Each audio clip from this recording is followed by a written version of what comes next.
Actually, lagpas 9 na. Parang umakit ako kanina, nung nasa elevator ako, exact 9. Pero ngayon is around 9:05. So expected ko kanina, pagkapunta ko dito, sobrang maaraw. Pero hindi ba na. Ganda lang nung panahon ngayon, makulimlim, medyo maulap. Saktong-sakto para mag-swim. Tryna make it for some time, but all I see is enemies. I've been steady focused on my grind.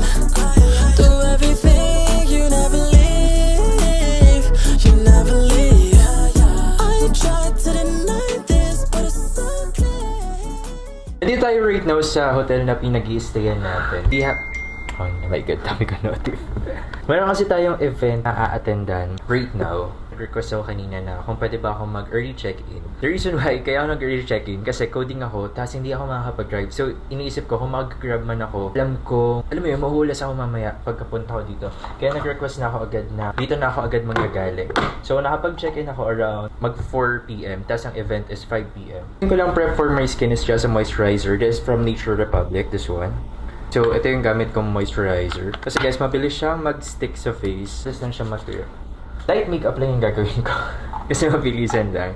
Ito talaga yung holy grail ko, guys. This is the BYS Foundation Stick. Grabe, guys. Super ganda nito. As in. Actually, meron ng malaking mirror dito. Malabo kasi mata ko, so I always bring this one.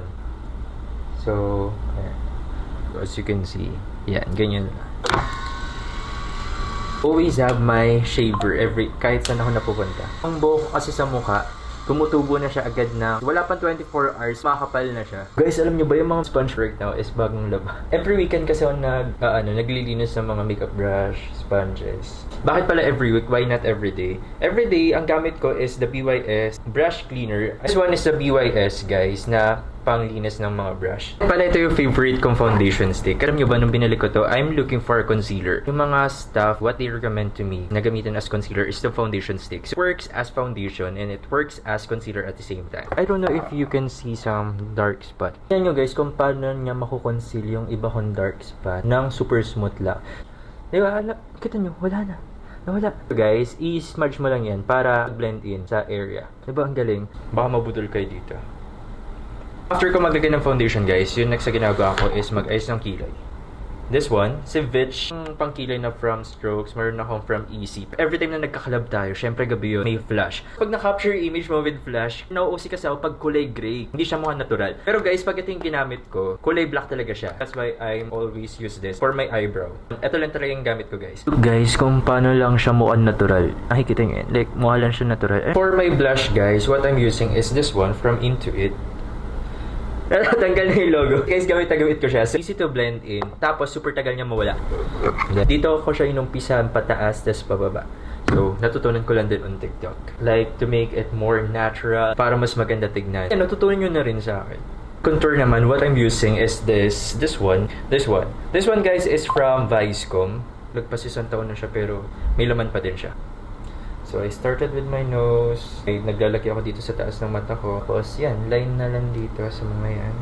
Yan, ganun lang. So, sa nose, naglagay ako dito. Naglagay ako sa baba. Nilinyahan ko yung akin dito. Tapos, naglagay rin ako sa forehead. I-blend ko na lang. For the powder, guys, this is my favorite. Kung nakikita nyo, guys, gamit na gamit ko na siya. Tapos, perfect siya sa color tone na pang lalaki. Super flawless niya. Flawless. Like, literal na flawless talaga, guys. Yung mga minimal pores ko, guys, natatakpan niya talaga. Like, I really love this one. Kailangan cosmetic minerals, so should also invest in brushes. I don't know, yun kasi napansin ko. Pag maganda rin yung brush mo, maganda rin yung kakalabasan ng makeup mo. So, tapos na ang makeup. Ito guys, yung code na susuotin ko. Tapos, I have this one. Part me kasi yung team niya guys. Bought sa sequence na tela. Inspired on the TikTok video that I watched. Yung parang pinapalupot on the code. So, ganun yung gagawin ko with this one. Nalukot yung damit ko. Buti na lang kamo is nagdala talaga ako ng plancha. Super dali lang niyang ilagay sa maleta. So, why ito yung dinala ko. Nasira yung zipper ko. Biglang nasira yung zipper ko. So, hindi ko na siya mafi-fix. Hindi ko alam.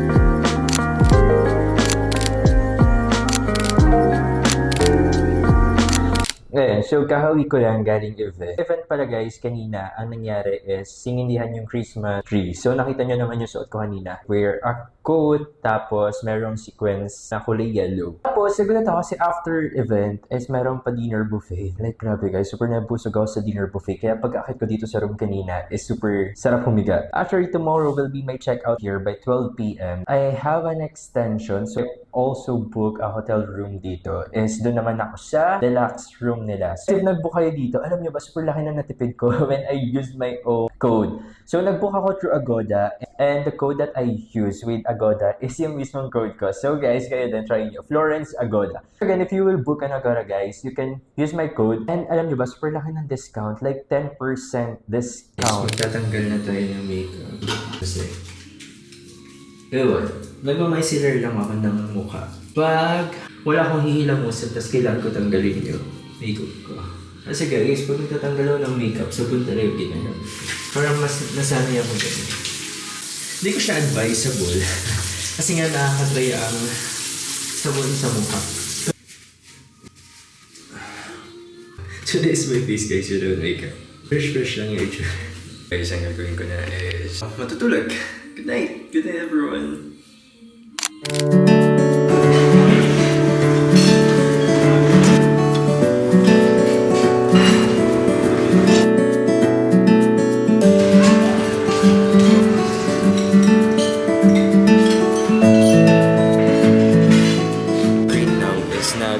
Breakfast tayo dito sa garden ng Laksa.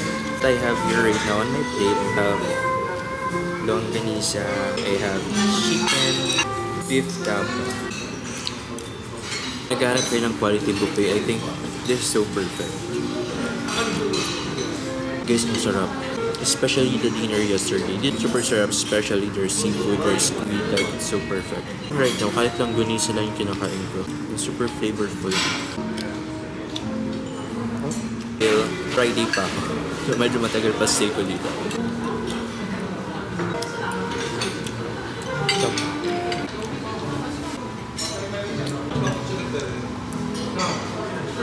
Ano tayo ngayon? Lipat room kasi mag-aalas 12 na. This room kasi guys is premier suite. Pero lipat ako on the deluxe kasi nga hindi ko naman na kailangan ng malaking room. Tapos I will stay here naman for until Friday for just a casual business. So kakatapos lang natin mag-breakfast. Grabe guys, super sarap ng breakfast nila. Mabilis ang linis. Actually guys, if you're planning to stay here, super sulit niya. Especially yun nga, di ba nasabi ko sa inyo. Kaya mura yung naging stay ko dito dahil I use my Agoda code, which is Florence Agoda guys. I-type nyo lang siya sa promo code, then you will get up to 10%.